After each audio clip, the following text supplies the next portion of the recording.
1970년대 한국 하면 뭐가 떠오르시나요? 아마 눈부신 경제 성장이겠죠. 하지만 그 빛이 강할수록 그림자도 짙어지는 법이죠.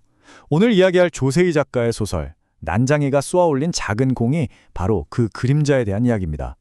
도시 빈민들의 삶을 정말 날카롭게 포착한 뭘까 한해 강력한 기록 같은 작품이죠. 그럼 지금부터 그 속으로 한번 들어가 볼까요? 자, 이 장면을 한번 보세요.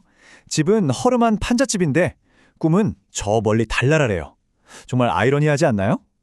이들의 현실은 정말 땅바닥에 붙어 있는데 마음만은 저 하늘의 달을 향해 있었던 거죠. 이 소설은 바로 이 지점에서 이 극명한 대비에서부터 시작됩니다. 그래서 이 소설이 우리한테 아주 근본적인 질문 하나를 툭 던지는 거예요. 우리가 흔히 말하는 발전, 성장 있잖아요. 그 뒤에는 과연 아무런 대가가 없었을까요? 누군가는 반드시 희생해야만 했을까요? 그 대가가 뭐였을지 이 질문을 계속 생각하면서 이야기를 따라가 보면 좋을 것 같아요.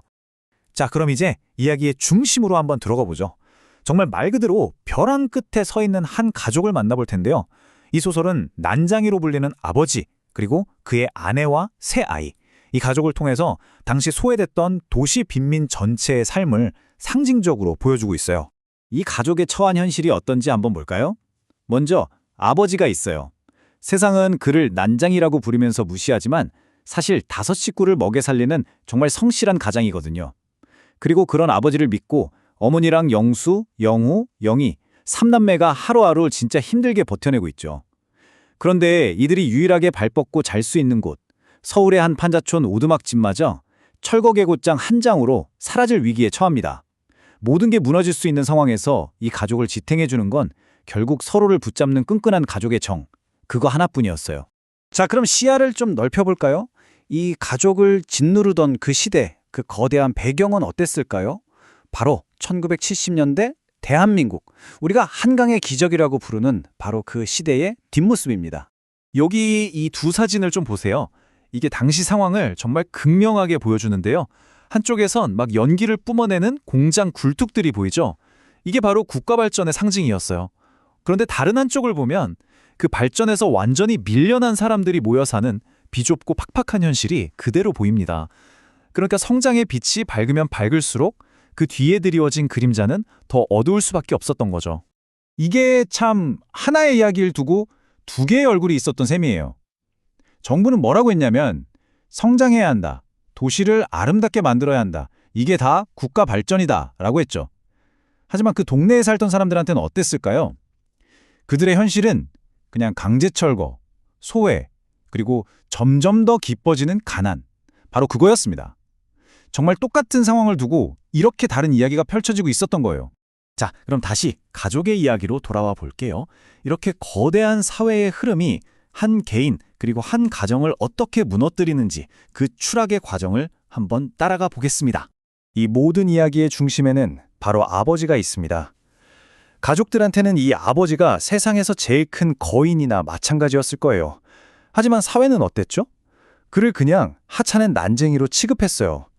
이 거대한 세상이 만든 규칙 앞에서 아버지의 성실함이나 헌심 같은 건 너무나 작고 힘이 없었던 거죠. 그러던 어느 날 마침내 이게 날아옵니다. 바로 철거개고장. 이게 그냥 종이 한 장이 아니에요. 이 가족의 모든 삶과 추억이 담긴 공간을 그냥 지워버리겠다는 통보잖아요. 마지막 남은 희망마저 빼앗아가는 정말 현실적인 폭력이었던 겁니다. 모든 비극은 바로 여기서부터 시작됐어요. 소설 제목에 나오는 이 작은 공, 이게 정말 중요한 상징인데요. 한번 생각해보세요. 공을 하늘로 쏘아 올리는 행위, 이건 더 나은 삶을 바라는 간절한 희망 같은 거겠죠? 그런데 말이에요. 그 공이 다시는 땅으로 돌아오지 않아요. 이건 뭘 의미할까요? 바로 닿을 수 없는 꿈, 그리고 깊은 좌절을 뜻하기도 합니다. 그러니까 희망이면서 동시에 절망인 이중적인 의미를 담고 있는 아주 멋진 상징인 거죠. 결국 아버지는 극단적인 선택을 합니다. 스스로 목숨을 끊죠.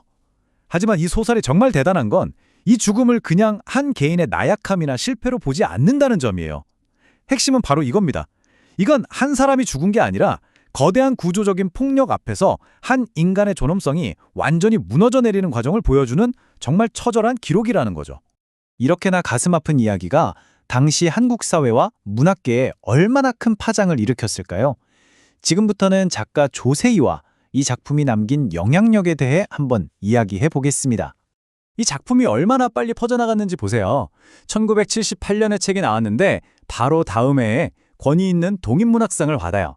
그리고 얼마 안 있어서 1981년에는 영화로까지 만들어지면서 그냥 문학계만이 아니라 사회 전체에 정말 큰 울림을 줬습니다. 대단하죠? 물론 모든 위대한 작품에는 비판적인 시각도 따라오기 마련이죠. 이런 이야기가 있었어요. 이게 정말 노동자의 생생한 목소리일까? 아니면 한 발짝 떨어져서 관찰한 지식인의 시선은 아닐까 하는 거죠. 너무 상징적이고 문학적인 표현들 때문에 오히려 현실감이 좀 떨어진다는 지적도 있었습니다. 그런데 이 논쟁은 단순히 이 소설 별로다 이런 차원의 얘기가 아니었어요. 오히려 이 작품 덕분에 우리가 더 깊은 질문을 하게 된 거죠. 바로 이런 질문이요. 예술이, 문학이 다른 사람의 고통을 과연 어떻게 진짜처럼 그려낼 수 있을까? 이 질문을 던지게 만들었다는 것, 그 자체만으로도 이 소설은 정말 대단한 가치를 지니는 겁니다. 자, 그럼 마지막으로 1970년대에 나온 이 소설이 왜 지금까지도 우리에게 이렇게 큰 울림을 줄까요? 이 이야기가 여전히 살아있는 이유 한번 짚어보겠습니다. 바로 이런 점들 때문입니다. 첫째, 그냥 발전했다가 아니라 그 과정에서 치러야 했던 인간적인 대가가 무엇이었는지를 역사에 똑똑히 새겨놨어요. 둘째, 작은 공 같은 문학적인 상징을 통해서 사회 불평등 문제를 정말 날카롭게 파고들었고요. 그리고 이게 제일 중요할 텐데 아무도 들어주지 않던 소외된 사람들에게 목소리를 돌려줬다는 겁니다. 덕분에 우리 사회가 함께 아파하고 또 토론할 수 있게 됐죠. 바로 이런 이유들 때문에 이 작품이 시대를 뛰어넘는 고전으로 지금까지 사랑받는 겁니다. 자, 이제 마지막으로 이 질문을 한번 던져보고 싶어요. 이 책 분명 1970년대 이야기잖아요. 그런데 왠지 남의 이야기 같지가 않죠?